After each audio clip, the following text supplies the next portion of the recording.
The day after my surgery, I woke up to find my husband and my mother-in-law in the room. Sorry, I was on a step ladder at work and I fell off. What are you doing? You're a part-timer, aren't you?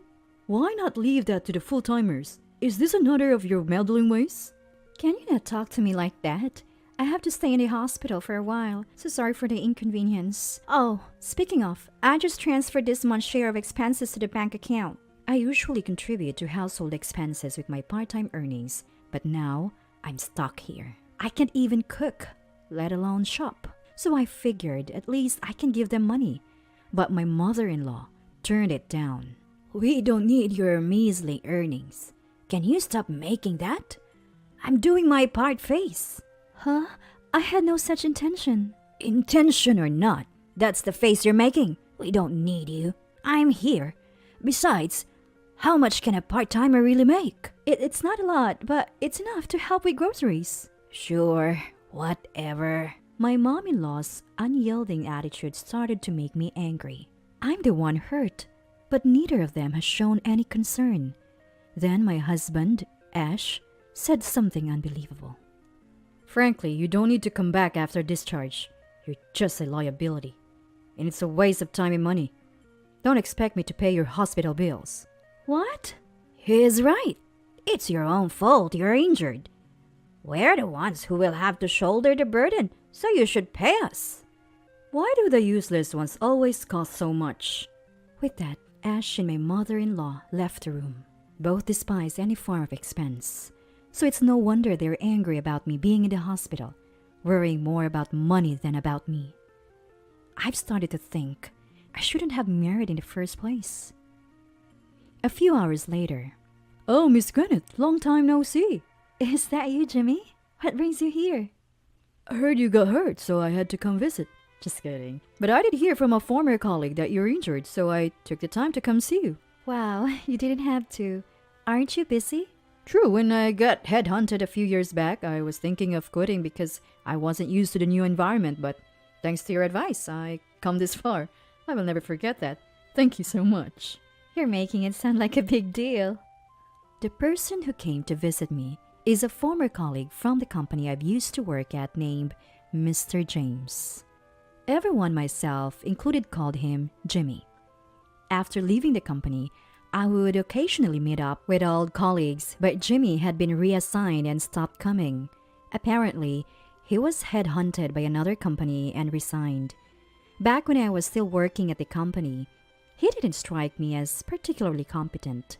I guess he found his calling somewhere and turned into a professional. But I didn't expect him to go out of his way to visit me in the hospital. Coming after seeing Ash and mom-in-law, his kindness felt particularly warm. I was still frustrated from what Ash had said to me earlier, so I vented to Jimmy. Really? Your husband sounds quite harsh. This isn't a joke. I'm genuinely frustrated and angry. Well, I don't get it. Where's your husband seeing incompetence? The Miss Granite I know was far from incompetent. She was a talented worker. You were sorely missed when you left the company. Work and marriage are different, you know. Fair point. I've never met your husband. Is he younger than you? Yes, he is. That's why he's so attached to his mother. They're always together, and instead of defending me, he joins Mom in complaining about me. It's so annoying. Thanks though, Jimmy. Talking to you lightened my mood a bit. Once I'm better, let's go out for a meal and invite others too. Absolutely. I'll come by again when I have some time. And with that, Jimmy left the hospital room. He's like a close female friend in some ways. He's the same age as my husband, but he's so much more mature in what he says and does. The difference between them makes me indescribable. Well, I chose Ash, so it's also my fault. Later, I began rehabilitation. During my hospital stay, all I could think about was wanting to go home as soon as possible. But if I go home, Ash and mom-in-law will be there. I'd rather stay in the hospital. It's far less stressful. 2 weeks later, Ash comes to visit again, bringing mother-in-law with him. What do you want? Didn't you say I shouldn't bother coming home if I'm incompetent? Yet here you are, visiting me again. Hey, aren't you happy I came to see you? Frankly, if you're going to complain, you don't have to visit at all. Oh, easy there. Why are you so mad? I haven't even said anything yet. See, that's why our child acts distant with you. You always have this cold demeanor. Consider other people's feelings for once. That's why you end up hospitalized. Here we go again. Whenever Ash is criticized, mother-in-law goes all in with her supported fire. Even though it's a conversation between a husband and wife, things never move forward when she chimes in. That's why I stay quiet when mom-in-law intervenes. Arguing back would only lead to more counter-arguments, and I'd be the one blamed in the end. This time, I was patiently waiting for the storm to pass, but it showed no sign of stopping. Worse still, they started talking about Ash's girlfriend. My son was thinking of marrying someone else before you, but they broke up over a trivial argument. He would have made amends if he'd apologized, but his pride's so high. He said he'd never apologize because it was her fault. Look, it really was her fault. I did nothing wrong. Sure, she had a good personality and was attractive. In hindsight, maybe I should have apologized. Then I would be married to someone useless like you. See, that's what I've been saying from the beginning. Are you sure you want to be with her? I always knew it was a bad idea. This proves I was right. It's just a fluke. I happened to choose an unsuitable partner this time. I'll be more careful choosing someone with similar sensibilities next time. The conversation was unbearable. I'm not the patient type to keep quiet forever. Moreover, this guy just mentioned choosing another partner. It seemed like he had thoughts of divorcing me. Well, it'll be a dream come true for me too. Frustrated, I let loose my anger on Ash and mother-in-law. You would have a lot to say, but this is just ridiculous. You mentioned I'm an unsuitable partner, but you're not even good enough to be called that. Initially, I thought you were decent, but it turns out you're just a mama's boy. Plus, mom is so fond of her son. Why don't you two just live together forever? Then no one would end up this unsuitable partner like me. You two seem to get along so well, why not? After saying all this, I felt a mix of regret and relief. What was funny though was the way both of their expressions changed from surprise to tense as I was saying this. Who do you think you're talking to? Where are your parents? What's with the attitude? For someone so useless, you sure know how to run your mouth. Mom, there it is. You're quick to call people incompetent, but are you so well-rounded yourself? Must be nice being perfect at your job at home, huh? You're really something. When I sarcastically praised mom-in-law, her face turned even redder. How dare you act so smug? Who do you think you are? I'm the patient here. You little... Just then, Ash intervened. Hey, enough is enough. From where I stand, you're way more incompetent than Mom. Mom raised me all by herself while holding down a job. Could you do that? I wouldn't know. I've never been in that situation. But if I were a parent, I'd teach my kids not to look down on others. It's not cool to call people incompetent, especially someone who's hospitalized. I see. Well, it's clear. We've never been a good match. Let's divorce. No point in staying together after all this. Fine by me. You were talking about being cautious with your next partner, right? That implies we're done. I wouldn't want to spend my life with you. Or your mother anyway. Huh.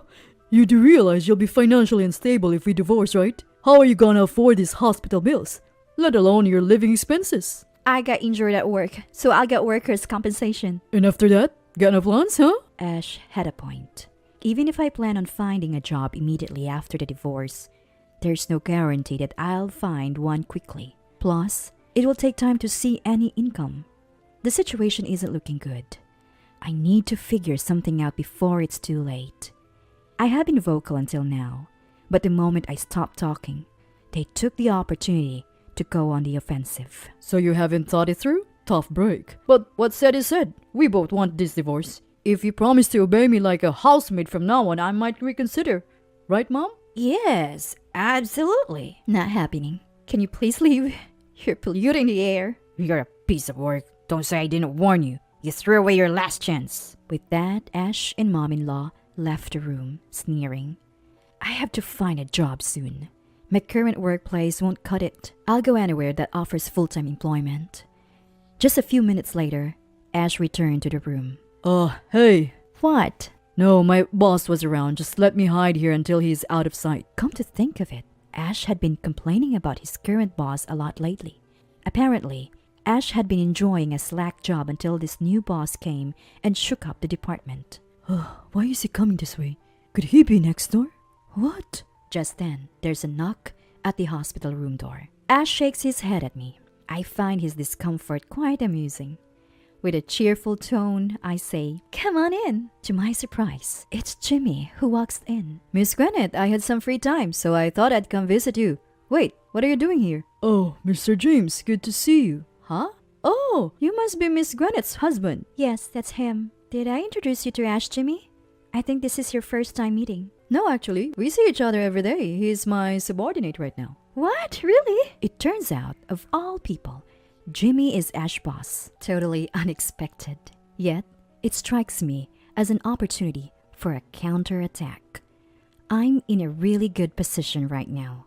Might as well corner Ash gradually. So, Jimmy, how's Ash's performance at work? Hard to say in front of Miss Gwinnett. He has areas for improvement, but the fact that he's sticking to it is admirable.